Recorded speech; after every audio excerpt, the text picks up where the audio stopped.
الحمد لله رب العالمين والصلاة والسلام على سيد الأولين والآخرين وعلى كمل أتباعه من الصديقين والصالحين والشهداء.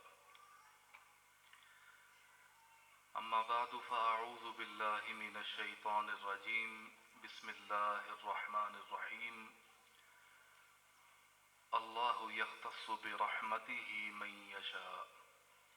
صدق الله مولانا العظيم. سامعین کرام، بالخصوص قابل صد احترام سادات اعظام، مشائخ و علماء کرام، مجھے آج اس محفل میں شامل ہو کر نہایت خوشی اور انبساط ہو رہی ہے، اور اس کی بنیادی وجہ یہ ہے کہ یہاں اہل علم حضرات کی کثرت ہے. ڈاکٹر محمد طاہر القادری صاحب دام ظلہ، آپ سب احباب بلکہ عالم اسلام میں یہ ایک جانا پہچانا نام ہے، اور ڈاکٹر صاحب نے جو اسلام کی خدمات پیش کی ہیں اسلام کے لیے، وہ رہتی دنیا تک اپنی نظیر آپ رہیں گی.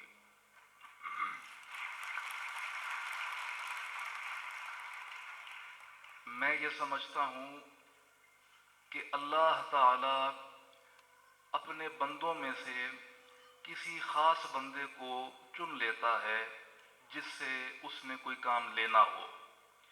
وہ آپ بھی ہو سکتے ہیں، میں بھی ہو سکتا ہوں، کوئی بھی ہو سکتا ہے. ذالک فضل اللہ یؤتیہ من یشاء، یہ محض اللہ کا فضل ہے جسے عطا کرے.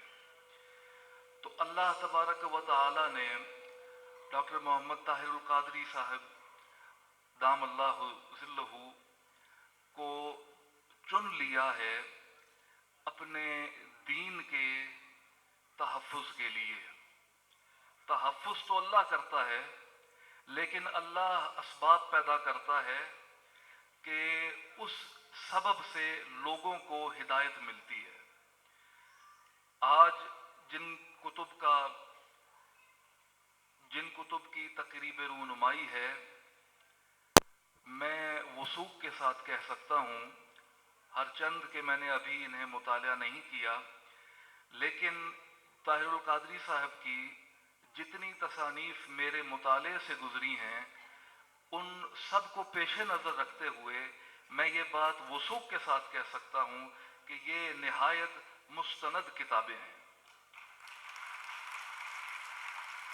علماء کرام بخوبی واقف ہیں عصر حاضر کے تقاضوں سے، اور طاہر القادری صاحب نے اس وقت کی ضرورت کو پیش نظر رکھتے ہوئے آسان فہم انداز میں یہ کتابیں تحریر فرمائی ہیں.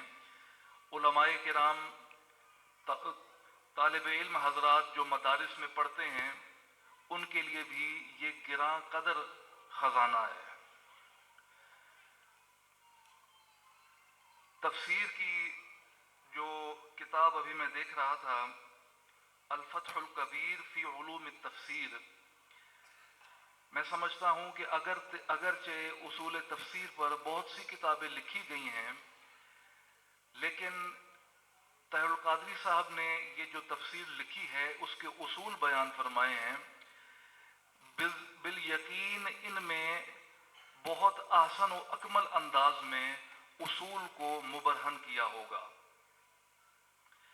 اور میں یہ سمجھتا ہوں کہ یہ طاہر القادری صاحب کا اپنا ذاتی کمال اگر کہا جائے تو یہ بات ٹھیک نہیں ہوگی.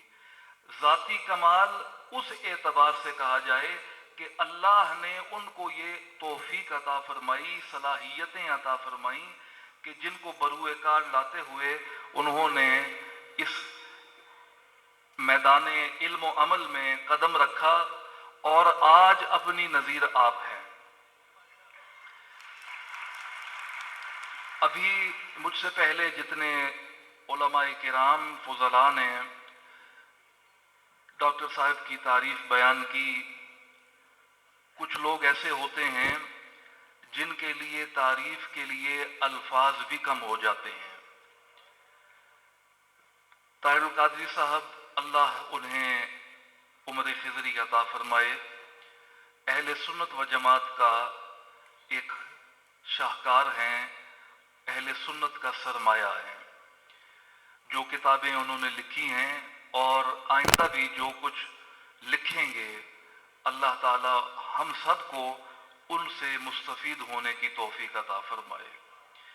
علماء کرام نے محترم جناب طاہر القادری صاحب کے متعلق مختلف القابات کا استعمال کیا۔ میں سمجھتا ہوں کہ طاہر القادری صاحب کی شخصیت کسی لقب یا کسی القاب کی محتاج نہیں ہے، کہ آپ دیکھیے خوشبو ہوتی ہے، خوشبو کے لیے اعلان نہیں کرنا پڑتا کہ یہ خوشبو ہے، خوشبو خود بتا دیتی ہے کہ میں خوشبو ہوں۔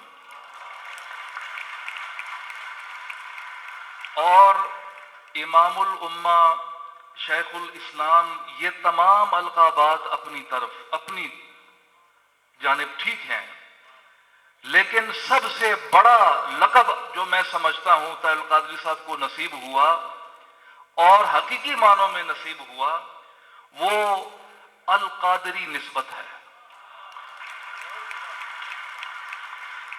نسبت حضور غوث اعظم رضی اللہ تعالی عنہ سے، اور اسی نسبت کا یہ حاصل ہے کہ اللہ تعالیٰ نے طاہر القادری صاحب سے غیر معمولی کام لیے۔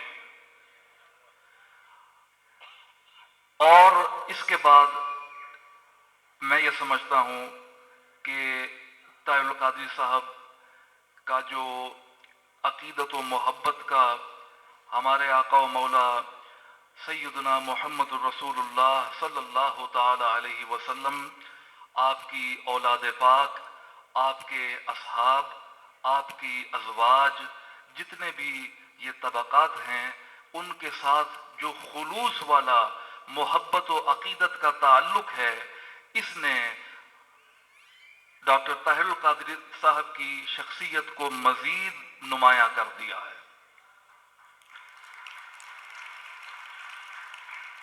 حضرات، آخر میں ایک دو بات کروں گا کہ علامہ نے کہا تھا، اب دیکھیے کتابیں لکھی جاتی ہیں اور کتاب لکھنے والا جانتا ہے کہ اس نے کس جاں سوزی سے کتاب لکھی ہے۔ بڑا مشکل کام ہے تحقیق کرنا، لکھنا، کیونکہ وہ تحریر جو ہوتی ہے انسان کی، وہ رہتی دنیا تک باقی رہتی ہے۔ تو علامہ نے کہا تھا کہ یہ ذکر نیم شبی، یہ مراقبے، یہ سرور، تیری خودی کے نگہباں نہیں تو کچھ بھی نہیں۔ خرد نے کہہ بھی دیا لا الہ تو کیا حاصل، دل و نگاہ مسلمان نہیں تو کچھ بھی نہیں۔ تو کتابیں احسن و اکمل انداز میں آپ کے سامنے موجود ہیں، آپ ان کو پڑھیں، ان کو پڑھ کر ان پر عمل کرنے کی کوشش کریں۔ اللہ تعالی ہمیں یہ توفیق عطا فرمائے کہ ہم صحیح عقیدے پر گامزن رہیں اور اس طریقے کو اپنائیں جس پر ہمارے اسلاف چلے، اور ہمارا خاتمہ بالایمان فرمائے۔ اور آخر میں یہ کہنا چاہوں گا کہ ڈاکٹر حسن محی الدین صاحب، ان کے برادر بھائی چھوٹے حسین محی الدین صاحب، یہ طاہر القادری صاحب کی دو نشانیاں ہیں۔ حسن محی الدین صاحب سے میری ملاقات بہت مختصر رہتی ہے، ایک دو مقامات پر ہوئی ہوگی۔ ایک جگہ حسین محی الدین صاحب سے میری ملاقات ہوئی، طاہر القادری صاحب سے بھی ملاقات کا شرف مجھے حاصل ہوا۔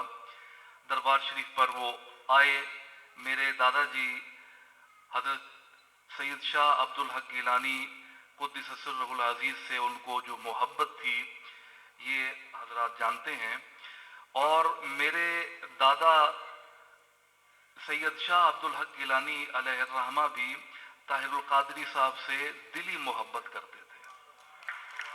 یہ بات میں آپ کو حلفاً کہہ رہا ہوں۔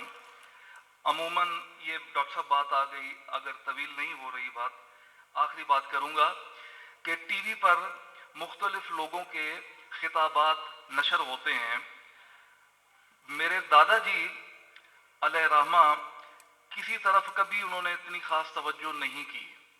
وہ دور تھا جب کیوں ٹی وی پر ڈاکٹر طاہر القادری صاحب کا بیان نشر ہوتا تھا تو آپ اگر آرام بھی کر رہے ہوتے تھے، بستر پر لیٹے ہیں، آرام کر رہے ہیں، لیکن کان میں ہلکی سی آواز پڑ گئی کہ بیان طاہر القادری صاحب کا ہو رہا ہے، تو آپ فرمایا کرتے تھے کہ آواز اونچی کرو ٹی وی کی۔ تو آپ بہت توجہ کے ساتھ اور محبت سے خطاب سنا کرتے تھے۔ آج اسی محبت کو مد نظر رکھتے ہوئے میں آپ کے درمیان موجود ہوں۔ اللہ ان محبتوں کو قائم فرمائے، آمین۔ وما علینا الا البلاغ المبین۔